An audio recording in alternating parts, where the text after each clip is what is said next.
안녕하세요. 오늘 읽어드릴 책은 버지니아 울프의 장편소설 세월입니다. 저자 버지니아 울프는 20세기를 대표하는 영국의 여류 소설가입니다. 저는 이 장편소설을 지금부터 15편으로 나누어 완독을 해드리도록 하겠습니다. 끝까지 응원 부탁드립니다. 감사합니다. 1880년 그의 봄은 변덕스러웠다. 날씨는 시시각각 변했으며 하늘에는 파란색과 자줏빛 구름이 지나갔다. 들녘을 바라보는 농부의 눈에는 근심이 어려 있었다. 런던에서는 사람들이 하늘을 올려다보면서 우산을 폈다가 곧 접곤 했다.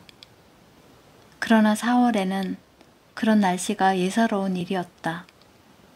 화이트리 상점과 육해군 상점의 수많은 점원들은 주름 잡힌 드레스를 입고 계산대 앞에 서 있는 숙녀들에게 곱게 포장된 상품꾸러미를 건네주면서 그렇게 말했다. 서쪽 끝에서는 쇼핑객들의 그리고 동쪽에서는 사업가들의 끊이지 않는 행렬이 마치 영원한 여행을 하는 대상들처럼 말을 하기 위해 편지를 붙이기 위해 혹은 다른 어떤 이유 때문에 잠깐 멈춰 서 있는 사람들이나 피카딜리에 있는 클럽의 창가에 서 있는 사람들에게는 그 모습이 그렇게 보였다. 거리를 행진했다. 자동차와 마차들의 물결이 끊임없이 이어졌다.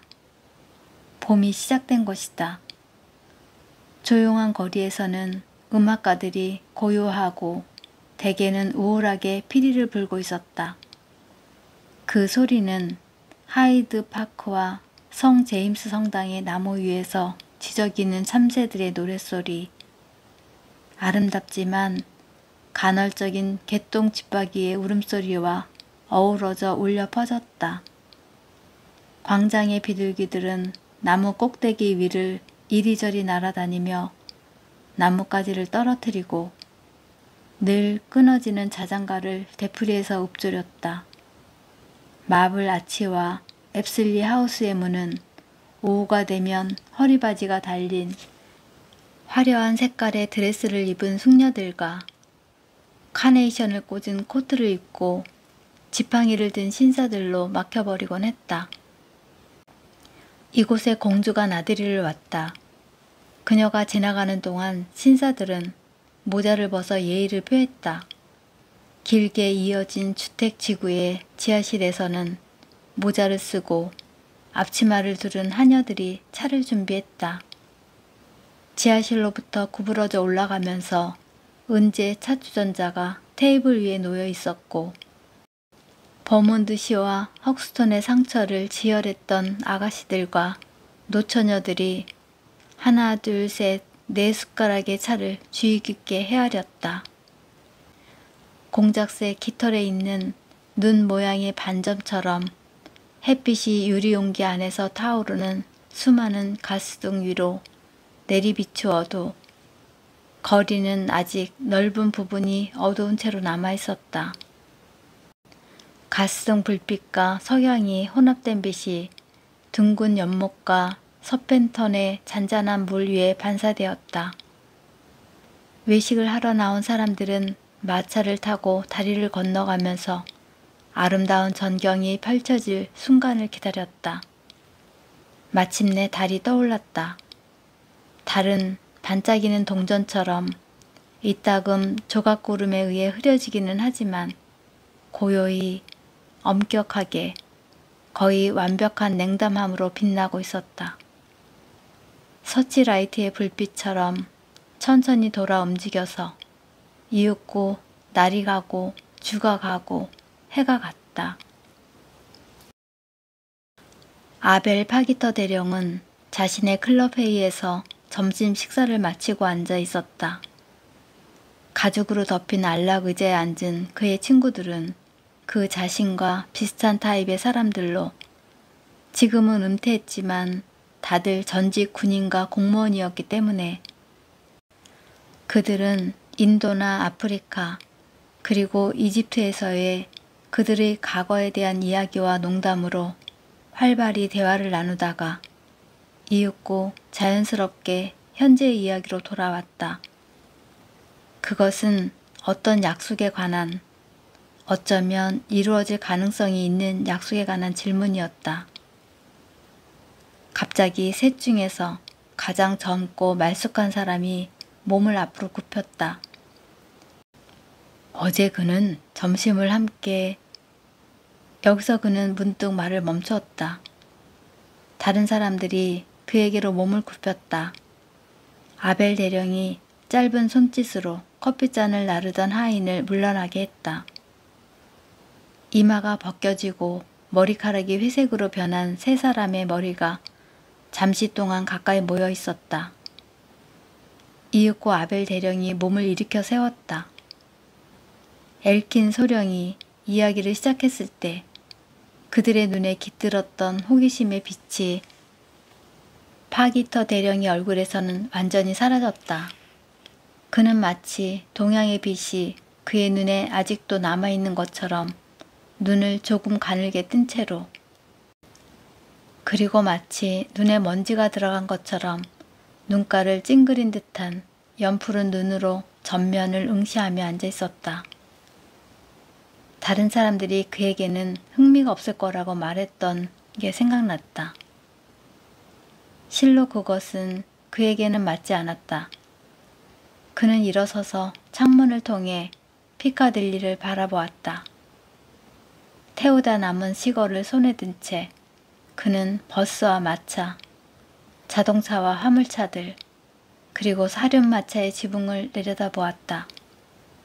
그는 완전히 그것에서 벗어나 있었으며 그의 태도는 그가 더 이상 그 파이에 손을 대지 않겠다고 말하는 것처럼 보였다. 창밖을 바라보는 동안 그의 불그스름하고 잘생긴 얼굴에는 줄곧 우울한 기색이 떠올라 있었다. 갑자기 그에게 한 가지 생각이 떠올랐다. 물어봐야 할 것이 생각났던 것이다. 그는 질문을 하기 위해서 돌아섰다. 그러나 그의 친구들은 가고 없었다. 그 조그만 모임은 깨어졌다. 엘킨스는 서둘러 문을 나서고 있었고 브랜드는 다른 사람과 말을 하기 위해서 떠나갔다. 파기터 대령은 말하려던 것을 중단하고 다시 창문을 향해 돌아서서 피카딜리를 내려다보았다. 복잡한 거리를 지나가는 모든 사람들은 다들 어떤 목적이 있는 것처럼 보였다. 사람들은 저마다 어떤 약속을 지키기 위해서 서둘러 길을 따라갔다. 마차와 자동차를 탄 숙녀들마저도 무슨 용무들이 바쁜지 서둘러 피카딜리를 내려갔다. 사람들이 런던으로 되돌아오고 있는 중이었다. 그들은 봄 동안은 이곳에서 머물러 있는다. 그러나 그에게는 계절이 존재하지 않았다. 즉, 그에게는 할 일이 아무것도 없었다. 그의 아내는 죽어가고 있었다. 그러나 아직 죽지는 않았다. 오늘 그녀는 많이 좋아졌다. 그러나 내일은 더욱 나빠질지도 모른다. 새로운 간호원이 오기로 되어 있었다. 일이 그렇게 돌아가고 있는 중이었다. 그는 신문을 집어들고 페이지를 넘겼다. 그는 컬로운 성당의 서쪽 정면 사진을 보았다. 그리고는 다른 신문들 사이에 그 신문이 있었던 자리에 신문을 던졌다. 조만간 런던을 떠나 시골에서 살 것이다. 라고 그는 생각했다. 그러나 지금은 런던에 집이 있고 아이들이 있었다. 그리고 이곳에는 또한 그의 표정이 변했다. 그는 조금 덜 불만스러워 보였다. 그러나 또한 약간은 은밀하고 불편해 보였다. 그에게는 결국 갈 곳이 있었다. 친구들과 잡담을 하는 동안 그는 마음속 깊이 그 생각을 간직했다. 주위를 돌아보고 친구들이 모두 떠난 것을 발견했을 때 그것은 그가 자신의 상처 위에 가볍게 쳐서 바른 진통제였다. 그는 가서 미라를 보고자 했다. 적어도 미라는 그를 보면 기뻐할 것이다. 클럽을 나섰을 때 그래서 그는 바쁜 사람들이 걸어가고 있는 동쪽으로도 에버콘 테라스에 자신의 집이 있는 서쪽으로도 가지 않았다. 그는 그린파크를 지나 웨스트민스터로 향하는 힘든 길을 택했다. 잔디는 매우 푸르렀으며 나뭇잎의 색싹이 돋아나기 시작했다.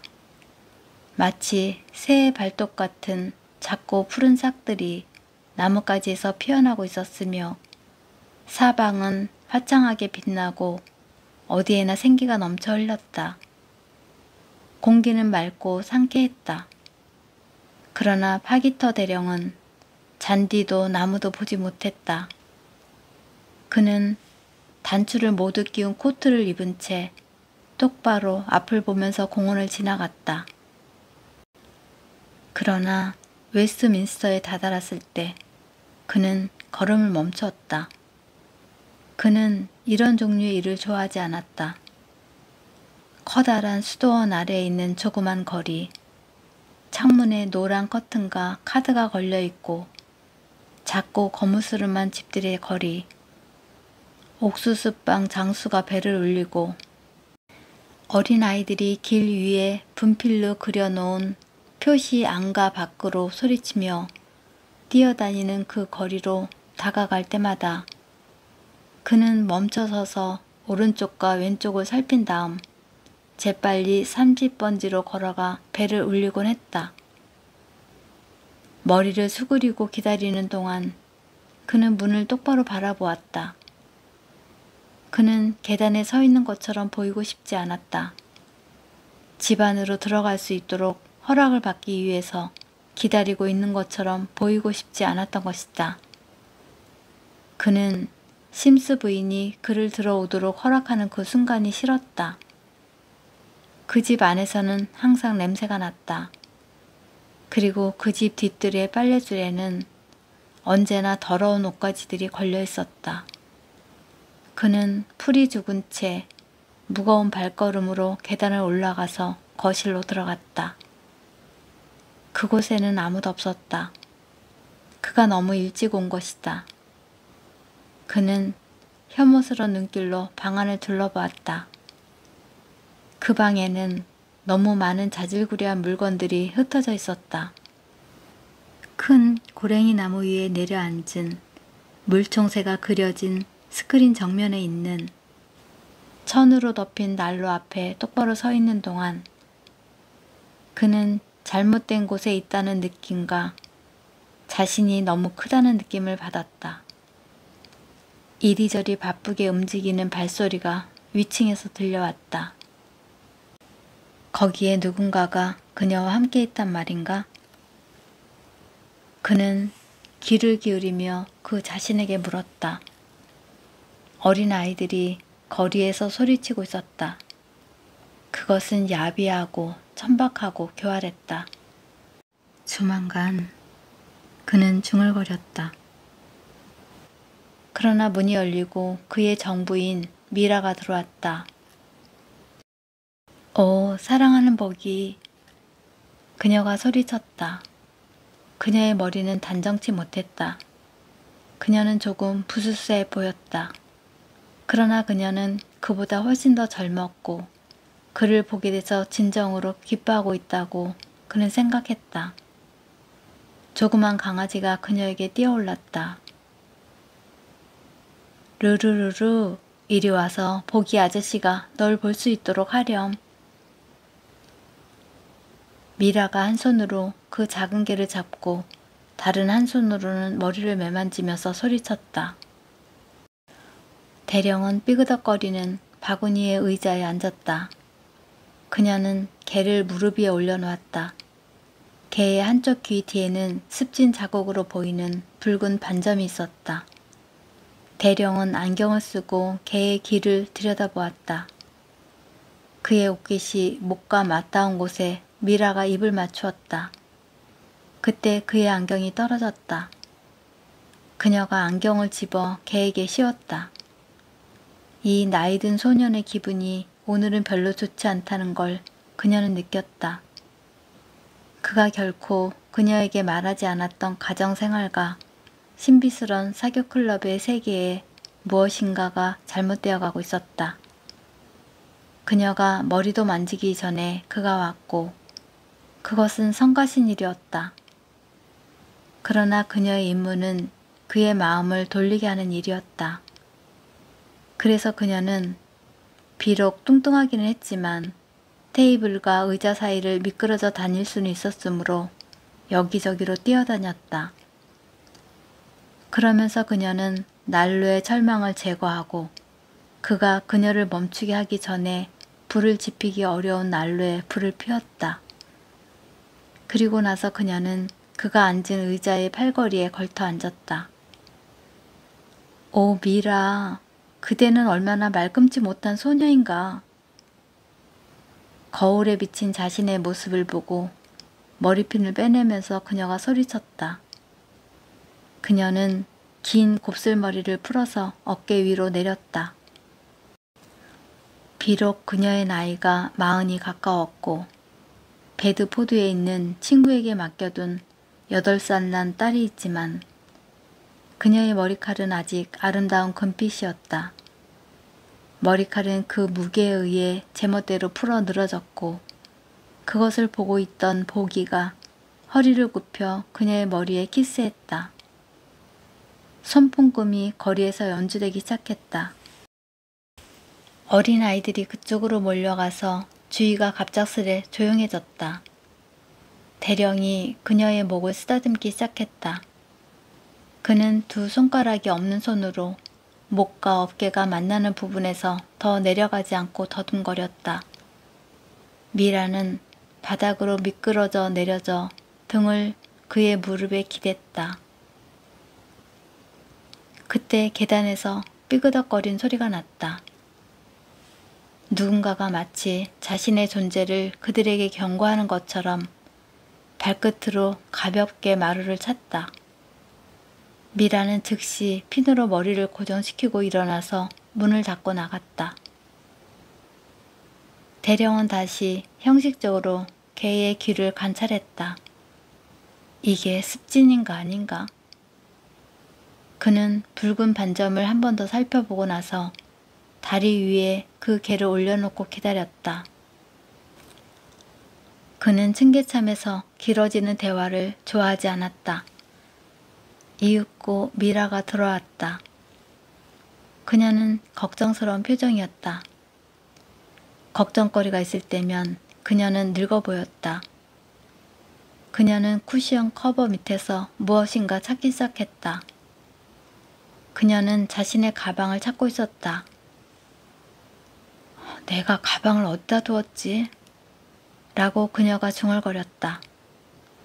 이렇게 흐트러진 물건들 속에 어딘가에 가방이 있을 것이라고 대령은 생각했다. 그녀가 소파의 구석에 있는 쿠션 밑에서 가방을 발견했을 때 그것은 훌쭉하고 가난에 찌든 모습을 하고 있었다. 그녀는 그것을 거꾸로 뒤집었다. 그녀가 가방을 흔들자 손수건, 구겨진 종이뭉치, 은화와 동정들이 쏟아졌다. 1파운드 금화 한 잎이 여기 있었는데? 라고 그녀가 말했다. 어제 분명 1파운드 금화를 갖고 있었는데? 그녀가 중얼거렸다. 얼마라고? 대령이 말했다. 1파운드, 아니 1파운드 금화와 은화 8펜스, 동전 6펜스였다고. 빨래에 관해서 무엇라고 중얼거리며 그녀가 말했다.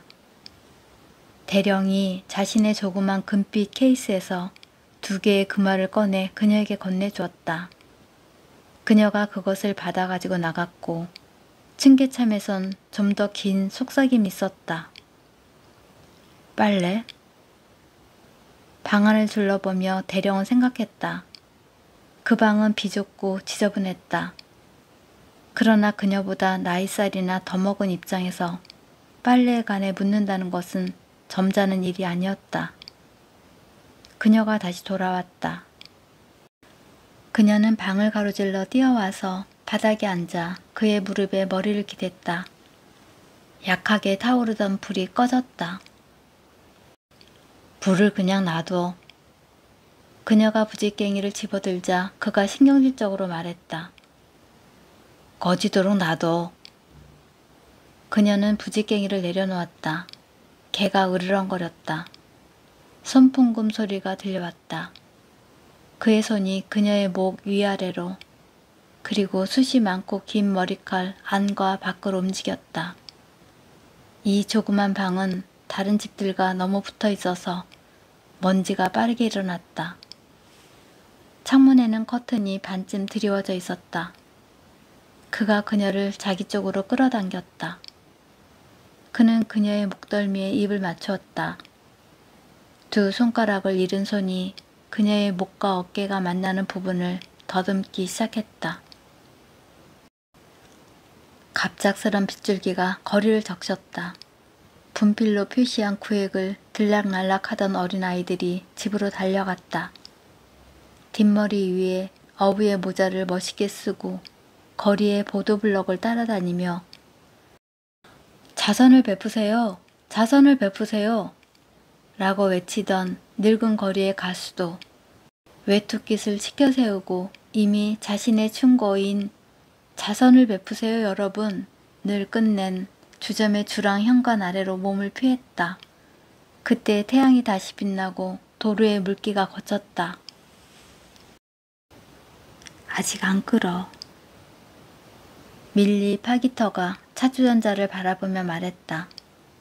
그녀는 에버콘 테라스에 있는 자기 집 응접실에 둥근 탁자 앞에 앉아 있었다.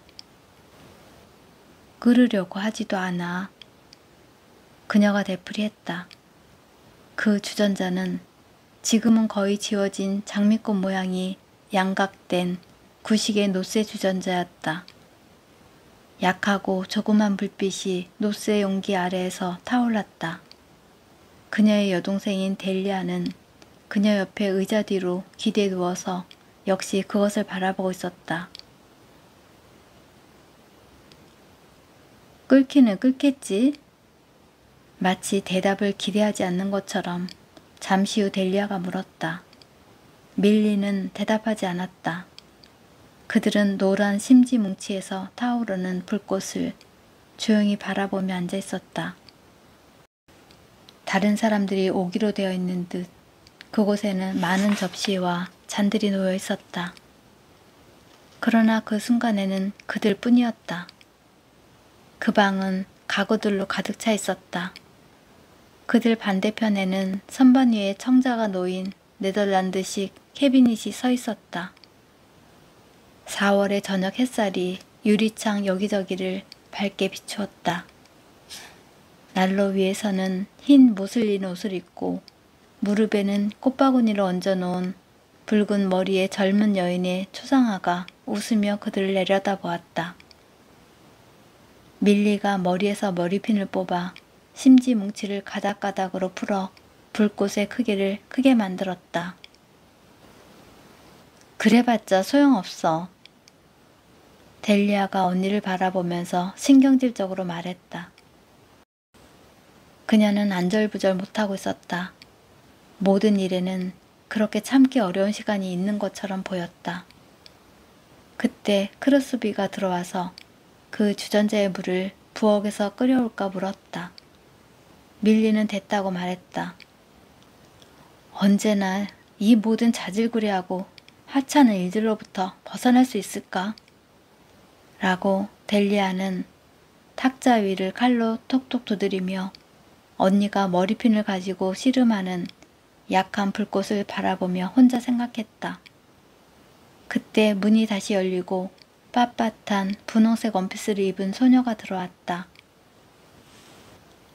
내가 생각하기엔 유모가 너에게 깨끗한 앞치마로 갈아입혀야 할 것 같구나. 밀리가 어른의 태도를 흉내내면서 냉담하게 말했다. 소녀의 앞치마에는 나무에라도 올라갔던 것처럼 푸른색 얼룩이 묻어 있었다. 이건 세탁을 안 한 거야. 작은 소녀 로즈가 무뚝뚝하게 말했다. 그녀는 탁자를 바라보았다. 그러나 아직 차를 마실 기미는 없었다. 밀리가 머리핀을 다시 심지에 갖다 댔다. 델리아는 뒤로 기대면서 그녀의 어깨 너머로 창밖을 바라보았다. 자신이 앉아있는 곳으로부터 그녀는 정문 계단을 볼 수 있었다. 마틴이 왔군. 그녀가 우울하게 말했다. 문이 탕탕거렸다. 그 바람에 탁자 위에 있던 책들이 밑으로 떨어졌다. 12살 난 소년인 마틴이 들어왔다. 그는 그림 속의 여인처럼 붉은 머리칼을 갖고 있었다. 그의 머리칼은 헝클어져 있었다. 가서 단정히 하렴. 델리아가 단호하게 말했다. 시간은 많으니까 아직 주전자에 물도 끓지 않았어. 그녀가 덧붙였다. 그들은 모두 주전자를 바라보았다. 둥그런 노쇠 용기 아래서 반짝이는 작은 불꽃이 여전히 조금 우울한 소리를 내고 있었다. 저 주전자를 찌그러뜨려 버려. 마틴이 휙 돌아서며 말했다. 엄마는 네가 그런 말을 사용하는 것을 좋아하지 않으실 거야. 밀리가 나이 든 사람처럼 꾸짖었다. 그들의 어머니가 너무 오래 앓고 있었기 때문에 두 자매 모두 동생들을 대할 때는 어머니의 태도를 흉내내는 것이 버릇이 되어 있었다. 문이 다시 열렸다. 아가씨 쟁반을 크로스비가 문이 열려진 채로 있도록 발로 지탱하면서 말했다. 그녀는 환자의 쟁반을 손에 들고 있었다. 쟁반? 이번엔 누가 갖고 갈 거지? 밀리가 말했다.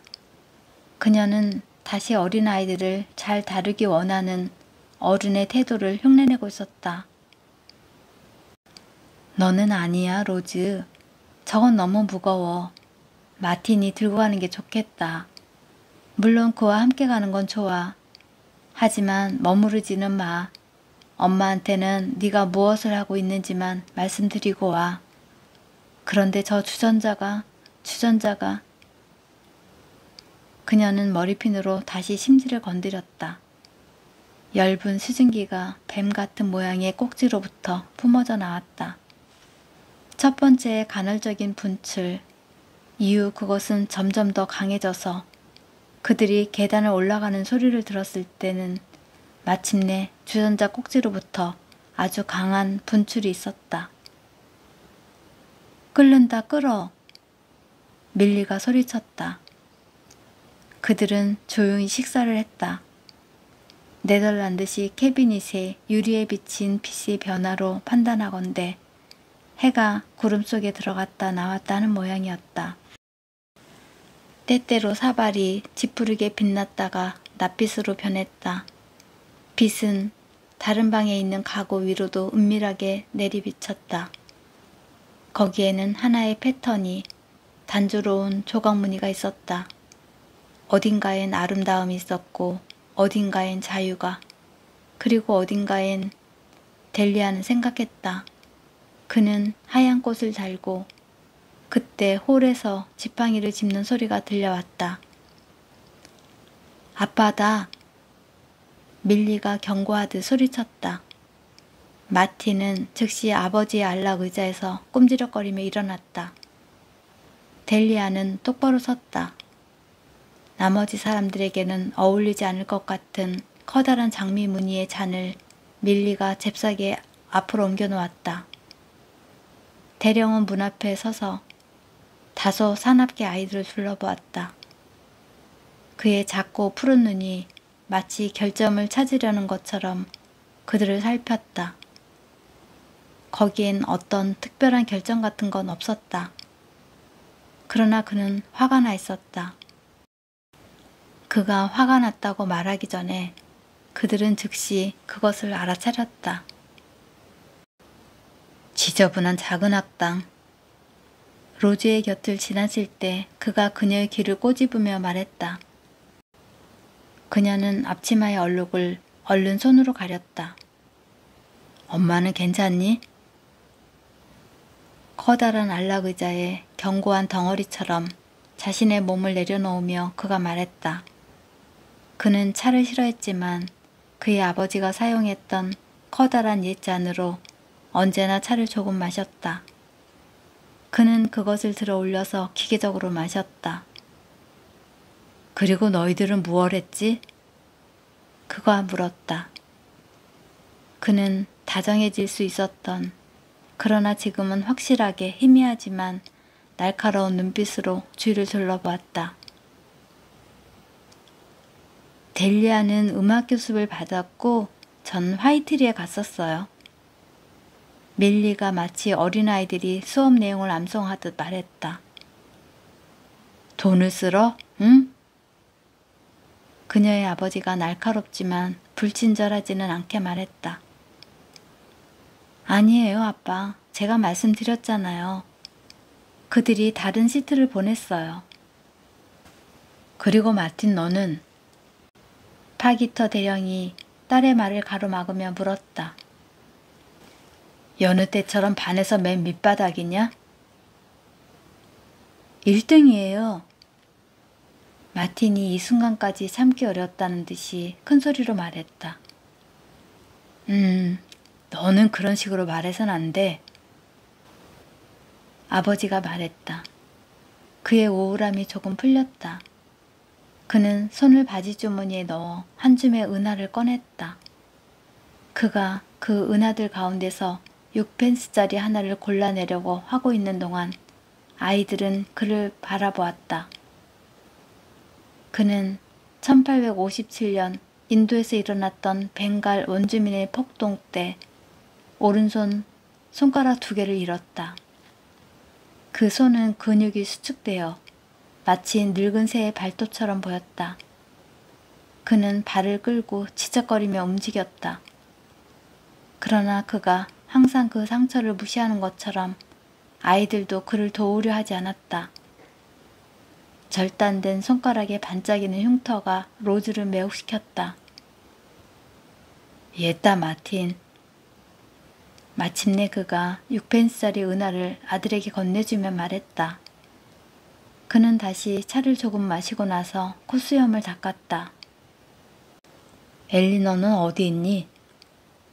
침묵을 깨려는 듯이 이윽고 그가 말했다. 오늘은 언니의 그로브데이예요. 밀리가 그의 기억을 환기시켰다. 그로브데이. 대령이 중얼거렸다. 그는 설탕을 잔에 넣고 그것을 으스러뜨리려는 듯이 잔을 휘저었다. 친애하는 늙은 랩이 델리아가 주저하며 말했다. 그녀는 대령이 가장 기여하는 딸이었다. 그러나 그녀는 얼마만큼 대담하게 말해야 할지, 지금 그의 기분이 어떤지 확신을 가질 수가 없었다. 그는 아무 말도 하지 않았다. 버티 레비는 한쪽 발에 발가락이 6개 있어. 로즈가 갑자기 목소리를 높여서 말했다. 다른 아이들이 웃음을 터뜨렸다. 그러나 대령이 그들의 웃음을 그치게 했다. 너는 빨리 식사 마치고 예습을 해야지 꼬마야. 그가 아직 식사 중인 마틴을 보고 말했다. 아빠, 그 애가 차나 마저 마시도록 해주세요. 밀리가 다시 어른 흉내를 내면서 말했다. 새로 온다는 간호원은 어떻게 했지? 대령이 탁자의 가장자리를 두드리며 말했다. 그녀가 도착했니? 네. 밀리가 대답했다. 그때 홀에서 부스럭거리는 소리가 나더니 엘리너가 들어왔다. 엘리너의 도착은 모두에게 특히 밀리에게 안도감을 주었다. 고맙게도 언니가 나타났군 하고 엘리너를 올려다보며 그녀는 생각했다. 엘리너는 싸움의 중재자였고 화해를 시키는 사람이었으며 그녀와 가정생활 사이에 존재하는 긴장의 완충자 역할을 했다. 그녀는 언니를 숭배했다. 언니를 여신이라고 부르고 싶었고 얼룩이 몇 권의 책과 두 짝의 검은 장갑이 아닌 자신이 갖지 못한 아름다움과 자신의 것이 아닌 옷가지들을 언니에게 주고 싶었다. 알 수 없는 이유 때문에 화가 난 아버지에 의해 내가 기죽어 있는 동안에도 늘 자기 마음대로 하는 델리아와 비교해서 겁이 많고 위축되고 쓸모없는 어린아이인 나를 보호해달라고 찻잔을 건네주며 그녀는 생각했다. 대령은 엘리노를 보며 미소 지었다. 난로 옆에 있던 붉은 개 역시 마치 개에게 뼈다귀를 주고는 만족스러워하며 손을 씻는 여자들 중에 한 명으로 그녀를 알아보는 것처럼 올려다보며 꼬리를 흔들었다.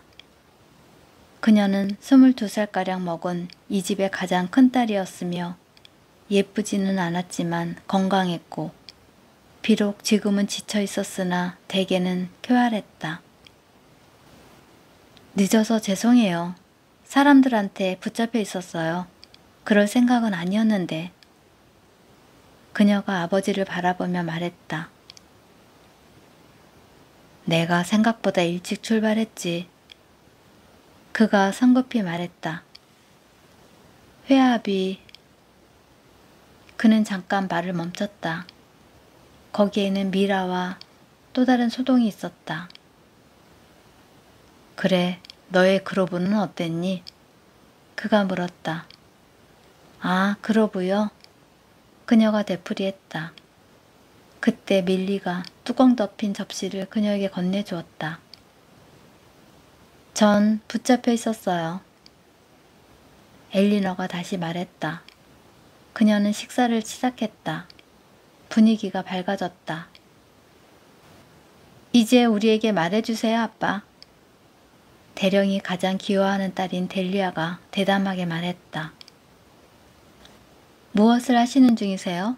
어떤 모험을 하고 계세요? 그렇게 말한 것은 잘못이었다. 나와 같은 늑다리 구식 인간들에게는 모험이라는 게 있을 수 없지. 대령이 풀이 죽어 말했다. 그는 설탕 덩어리를 찻잔의 벽에 대고 부수었다. 그러나 다음 순간 그는 자신의 무뚝뚝함을 후회했다. 그는 잠시 생각에 잠겼다. 클럽에서 늙은 버커를 만났지. 그가 너희들 가운데 하나를 저녁 식사에 데리고 오라고 하더구나.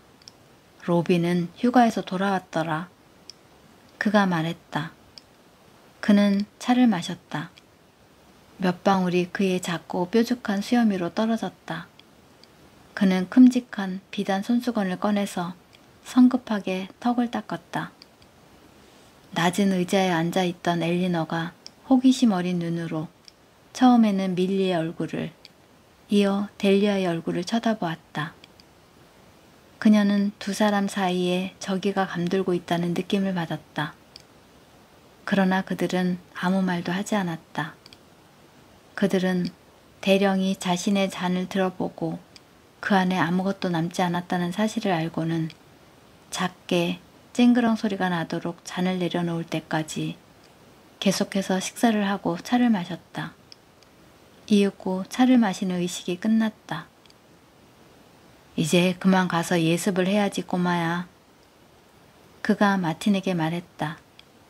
마틴이 접시 쪽으로 뻗으려던 손을 오므렸다. 그만 먹어라. 대령이 단호하게 말했다.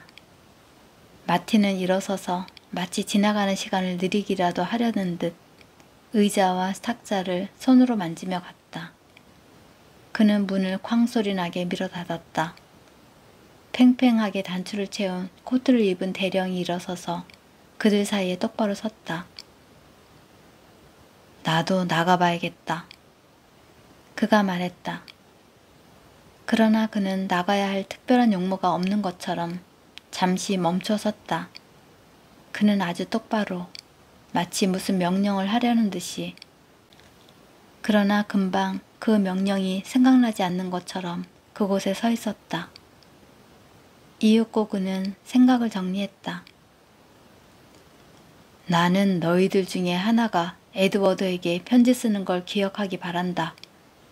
엄마한테 편지 좀 쓰라고 그 애한테 전해라. 그는 평범한 어조로 딸들에게 말했다. 네. 엘리너가 대답했다. 그는 문을 향해서 움직였다. 그러다가 다시 멈춰 섰다. 그리고 언제 엄마가 날 보기를 원하는지 알려다오. 그가 말했다. 그리고 그는 잠깐 멈춰서서 제일 나이 어린 딸의 귀를 만졌다. 지저분한 꼬마 악당. 그가 그녀의 앞치마에 묻은 푸른 얼룩을 가리키며 말했다. 그녀는 손으로 그것을 가렸다. 문 앞에서 그는 다시 멈췄다. 잊지 마라. 그가 손잡이를 더듬거리며 말했다. 에드워드 씨에게 편지 쓰는 거 말이다. 마침내 그는 손잡이를 돌려서 문을 열고 밖으로 나갔다. 그들은 말이 없었다. 어떤 긴장감이 감돌고 있음을 엘리너는 느꼈다. 그녀는 탁자에 올려놓았던 책들 가운데 한 권을 집어 무릎 위에 펼쳐놓았다. 그러나 그녀는 책을 보지 않았다. 그녀의 시선은 약간 정신이 나간 듯 아버지의 방에 고정되어 있었다. 뒤뜰에 나무들이 보였다. 나무에는 잎들이 돋아나고 있었으며 덤불에도 조그만 귀 모양의 잎들이 달려 있었다. 햇빛이 변덕스럽게 내리쬐고 있었다. 태양은 구름에 가려 어두웠다 밝았다 했지만 지금은 밝게 빛나고 있었다. 엘리너 언니, 로즈가 갑작스럽게 말했다. 그녀는 아버지가 하는 것 같은 이상한 자세를 취하고 있었다. 엘리너 언니, 그녀가 아주 낮은 목소리로 되풀이했다. 그녀의 언니가 주의를 기울여 주지 않았기 때문이었다. 응? 엘리너가 그녀를 쳐다보며 대꾸했다. 나는 램니 상점에 가고 싶어. 로즈가 말했다. 그녀는 뒷짐을 지고 그곳에 서서 아버지의 영상을 보고 있었다. 램니에 가기에는 너무 늦었어. 엘리너가 말했다. 7시까지는 문을 닫지 않아. 로즈가 말했다. 그러면 마틴에게 같이 가자고 부탁해보렴. 엘리너가 말했다. 그 작은 소녀는 문을 향해서 천천히 걸어갔다. 엘리너는 다시 회계장부를 집어들었다. 혼자 나가서는 안 돼, 로즈. 혼자는 안 돼. 문 앞의 당도에서 그들을 올려다보는 로즈에게 그녀가 말했다. 조용히 고개를 끄덕이면서 로즈는 사라졌다. 그녀는 위층으로 올라갔다. 엄마의 침실 문 밖에서 그녀는 멈춰 섰다. 그녀는 주전자와 잔, 문 바깥쪽에 탁자 위에 놓여있는 뚜껑 덮인 사발 주변에 떠도는 부드럽고 새콤한 냄새를 들이마셨다. 그리고 그녀는 다시 위로 올라가서 공부방 문 밖에서 걸음을 멈추었다. 그녀는 마틴과 말다툼을 했기 때문에 안으로 들어가고 싶지 않았다.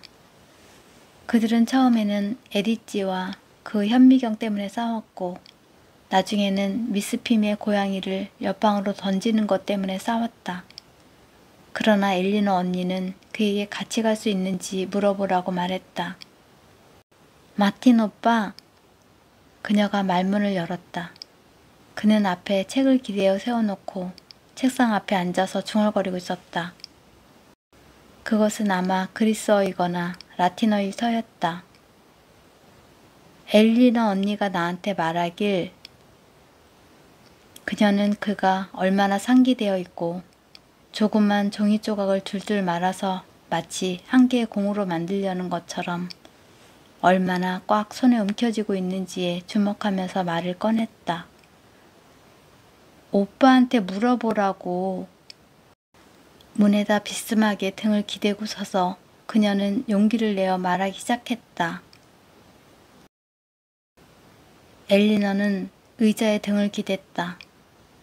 태양은 이제 뒤뜰 나무에 걸려 있었다.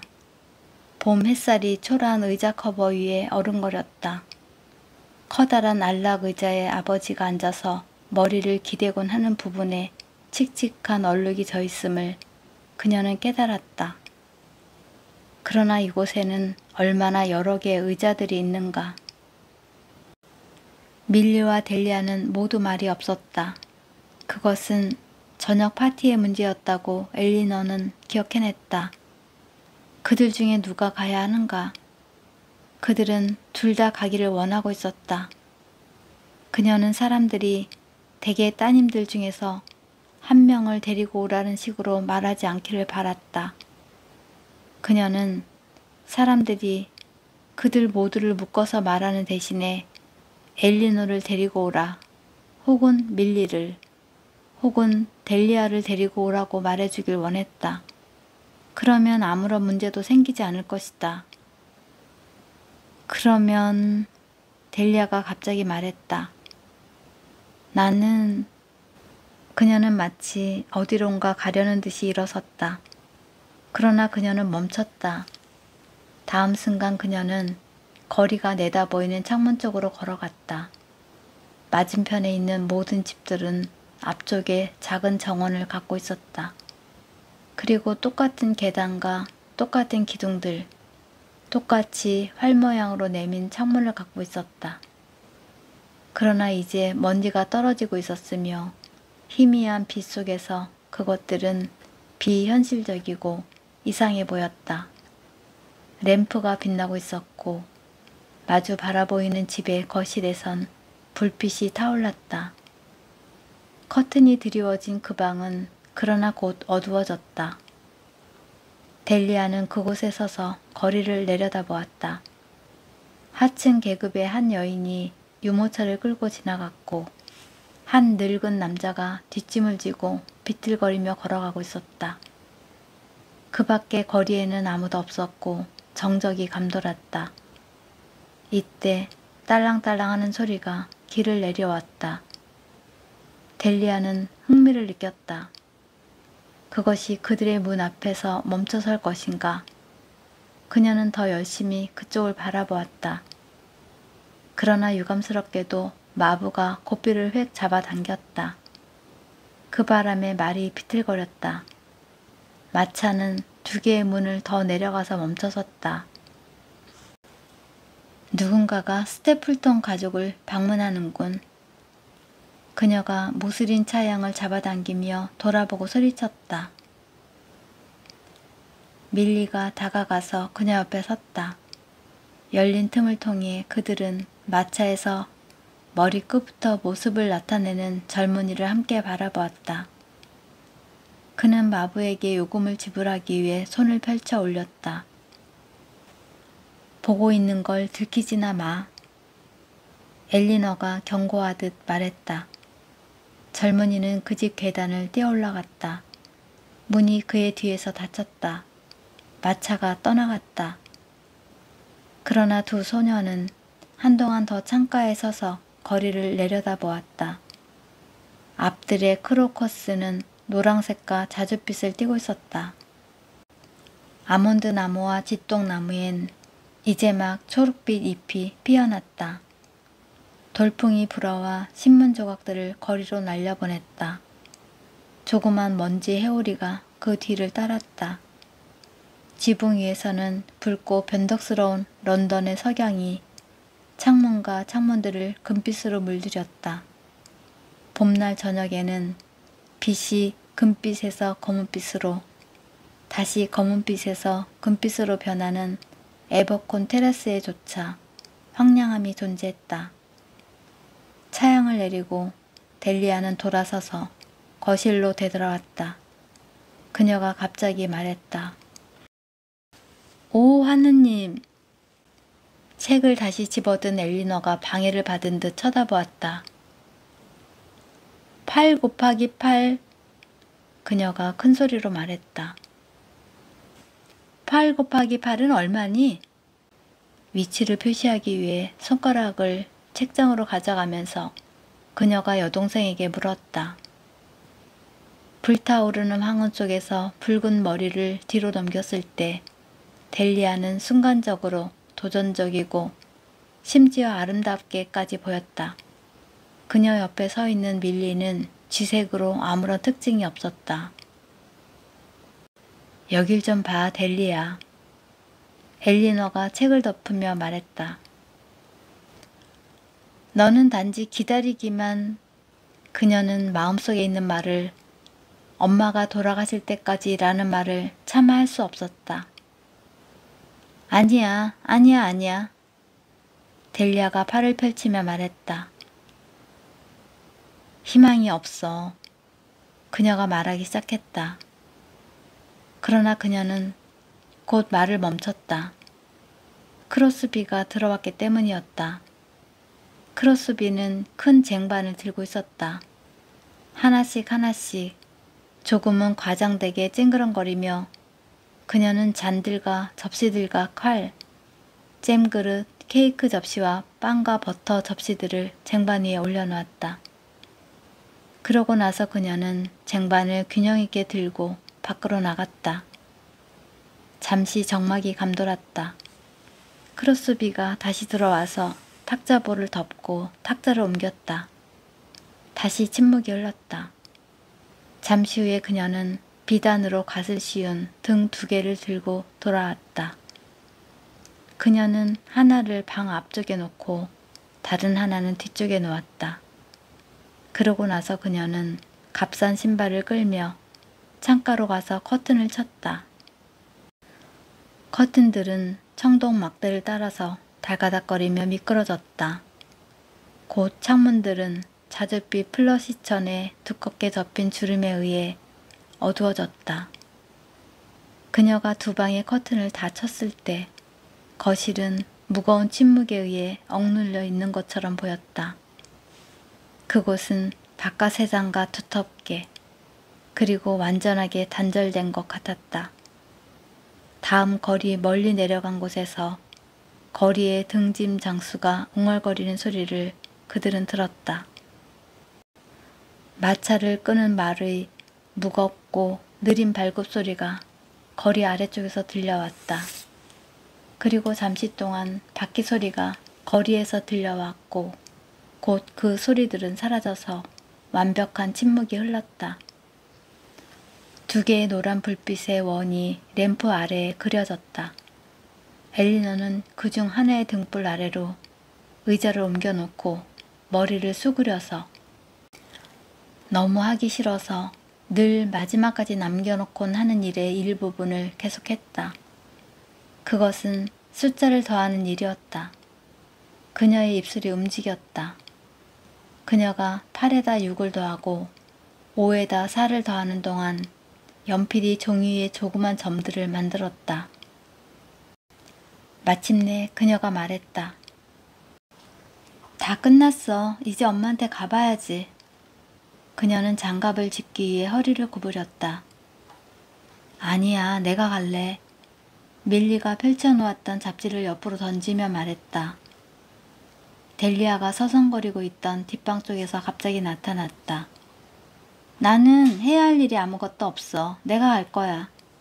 그녀는 간단히 말했다. 그녀는 한 걸음 한 걸음 매우 천천히 위층으로 올라갔다. 바깥에 있는 탁자 위에 있던 주전자와 유리잔을 들고 침실 문 앞에 다다랐을 때 그녀는 잠시 걸음을 멈추었다. 시큼한 병실의 냄새가 조금 그녀를 괴롭혔다. 그녀는 자기 자신을 억지로 안으로 들어가게 할 수 없었다. 복도 끝에 있는 조그만 창문을 통해서 그녀는 연푸른 하늘에 떠있는 플라밍고 색깔의 곱슬 주름을 바라보았다. 거실에서의 어둠 때문에 그녀는 눈이 부셨다. 그녀는 잠시 빛에 의해 그곳에 잡혀있는 것 같았다. 그때 위층에서 아이들의 목소리가 들려왔다. 마틴과 로즈가 싸우는 중이었다. 그렇다면 그만둬. 그녀는 로즈가 말하는 것을 들었다. 문이 쾅 하고 닫혔다. 그녀는 멈췄다. 숨을 깊이 들이쉬며 다시 한번 타오르는 하늘을 쳐다보고 나서 그녀는 침실 문을 두드렸다. 간호원이 조용히 일어서서 손가락을 입술에 갖다 대 보이고는 곧 방을 나갔다. 파기터 부인은 잠들어 있었다. 한 손을 뺨 아래에 대고 베개 사이에 누워서 그녀는 마치 잠 속에서도 자신의 길에 장애물이 가로놓여 있는 세상을 방황하는 것처럼 조그맣게 신음소리를 냈다. 그녀의 얼굴을 부어서 컸으며 피부는 갈색 부스러기로 얼룩져 있었다. 붉었던 머리카락은 마치 계란 노른자에 담가져 있었던 것처럼 기묘하게 약간의 노란 부분을 제외하고는 하얗게 변해 있었다. 결혼 반지를 제외한 모든 반지를 빼낸 그녀의 손가락들은 그녀가 이미 질병의 은밀한 세계로 들어갔다는 것을 보여주는 것 같았다. 그러나 그녀는 죽어가고 있는 것처럼 보이지는 않았다. 그녀는 마치 영원한 삶과 죽음의 분기점에서 존재를 계속하려는 것처럼 보였다. 델리아는 그녀에게서 아무런 변화도 볼 수 없었다. 그녀가 자리에 앉았을 때 마치 모든 것의 흥망이 그녀에 달린 것처럼 보였다. 침대 옆에 길고 좁은 유리가 하늘의 한 조각을 비추었다. 한순간 그것은 붉은 빛으로 눈이 부셨다. 화장대가 빛났다. 빛이 은병과 유리병들을 비추었으며 모든 것이 사용되지 않는 물건들의 완벽한 질서를 나타내고 있었다. 저녁의 이 시간이면 병실은 비현실적으로 깨끗하고 조용하게 정돈되어 있었다. 침대 옆에 작은 탁자에는 안경과 기도서와 골짜기에 백합들을 꽂아 넣은 꽃병이 놓여 있었다. 그 꽃들 역시 실제가 아닌 것처럼 보였다. 바라보는 일 외에는 전혀 할 일이 없었다. 그녀는 콧등이 밝은 할아버지의 노란색 그림을 바라보았다. 제복을 입은 삼촌 호레이스의 사진과 오른쪽에 있는 여위고 뒤틀린 십자가상도 보았다. 하지만 엄마는 그것을 안 믿잖아요. 그녀가 잠든 엄마를 바라보며 사납게 말했다. 엄마는 죽는 것을 원하지 않아요. 그녀는 어머니가 죽기를 간절히 바랐다. 연약하고 점점 쇠약해지지만 끈질긴 어머니는 베개를 베고 누운 채 모든 사람들에게 장애물이고 방해물이고 고난의 대상이었다. 그녀는 얼마간의 애정과 동정심을 끌어모으려고 했었다. 예를 들면 그의 여름 시드마우스에서 엄마가 정원의 계단 위에 서서 나를 불렀던 데처럼 이라고 그녀는 자기 자신에게 말했다. 그러나 그 장면은 그녀가 그것을 보려고 시도하는 순간에 녹아 없어졌다. 물론 또 다른 장면이 있었다. 그것은 단추구멍에 꽃을 꽂은 코트를 입은 남자였다. 그러나 그녀는 잠자리에 들 때까지는 그것을 생각하지 않기로 맹세했었다. 그러면 무엇을 생각해야 하는가? 콧등에 하얀빛이 있는 할아버지를, 아니면 기도서, 골짜기의 백합들, 또는 장식유리? 해가 졌다. 유리는 어두워졌고 지금은 다만 어두침침한 하늘의 일부만을 반사하고 있을 뿐이었다. 그녀는 더 이상 저항할 수 없었다. 단추구멍에 흰 꽃을 꽂고 그녀는 생각하기 시작했다. 그것은 몇 분간의 준비를 요구했다. 거기는 분명 홀이 있었고 줄지어 늘어선 종려나무들이 있었으며 그 아래의 바닥은 사람들로 붐비고 있었다. 마력이 작용하기 시작했다. 그녀는 즐겁고 자극적인 감정의 달콤한 출발로 젖어들었다. 그녀는 연단 위에 있었다. 그곳에는 많은 청중들이 있었으며 모두가 소리치고 손수건을 흔들며 휘파람을 불었다. 그때 그녀가 일어섰다. 그녀는 연단 한가운데 온통 흰빛으로 에어싸인 속에서 일어났다. 파넬 씨가 그녀 옆에 서 있었다. 나는 자유를 위해 말하고자 합니다. 그녀가 손을 펼치며 말하기 시작했다. 그리고 정의를 위해 그들은 나란히 서 있었다. 그는 매우 창백했으나 그의 검은 눈은 빛났다. 그가 그녀에게로 돌아서서 속삭였다.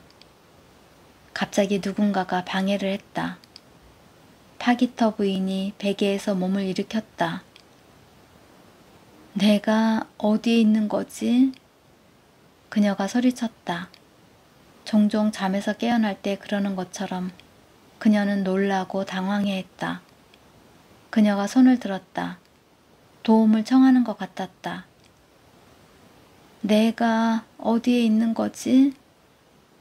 그녀가 되풀이했다. 잠시 동안 델리아 역시 당황했다. 그녀가 어디에 있었던가? 여기에요, 엄마. 여기에요. 그녀가 거칠게 말했다. 여기 엄마의 방이에요. 그녀는 손을 이불 위로 내렸다. 파기터 부인은 신경질적으로 이불을 움켜잡았다. 마치 누군가를 찾는 것처럼 그녀는 방 안을 둘러보았다. 그렇지만 딸을 알아보는 것 같지 않았다. 어떻게 된 거지? 내가 어디에 있는 거야? 그녀가 말했다. 그때 그녀는 델리아를 보았다. 그리고 기억을 되살려냈다. 오, 델리아, 내가 꿈을 꾸고 있었구나. 그녀가 사과하듯 중얼거렸다. 그녀는 잠시 창문을 바라보며 누워 있었다. 등불이 타오르고 갑자기 거리 쪽에서 밝은 빛이 비쳤다. 좋은 날이었던 것 같구나. 그녀가 주저하며 말했다. 왜냐하면 그녀는 그 이유를 생각해낼 수 없는 것 같았다. 그래요. 아름다운 날이었어요, 엄마. 델리아가 틀에 박힌 쾌활함으로 되풀이해서 말했다. 왜냐하면 엄마가 다시 말하려고 했다. 어떤 날이었던가 델리아는 기억할 수 없었다. 네 삼촌 딕비의 생일이기 때문이야.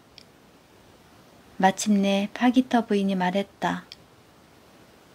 그에게 이야기해 주렴. 내가 얼마나 기뻐했는지. 그렇게 전하겠어요. 델리아가 말했다. 그녀는 삼촌의 생일을 잊고 있었다. 그러나 엄마는 그런 일들에 대해 꼼꼼했다. 의제니 숙모가 그녀가 말하기 시작했다. 그러나 엄마는 화장대를 바라보고 있었다. 등불에서 흘러나오는 약간의 빛이 흰 천을 더욱 희게 보이도록 만들었다. 깨끗한 새 테이블보. 파기터 부인이 불평하듯 중얼거렸다. 그 비용, 델리아, 그 비용이 그것이 걱정스럽구나. 걱정 마세요, 엄마. 델리아가 침울하게 말했다. 그녀의 눈길은 할아버지의 초상화에 고정되어 있었다. 그녀는 의아하게 생각했다. 어째서 화가는 할아버지의 코에다 흰색을 칠했을까?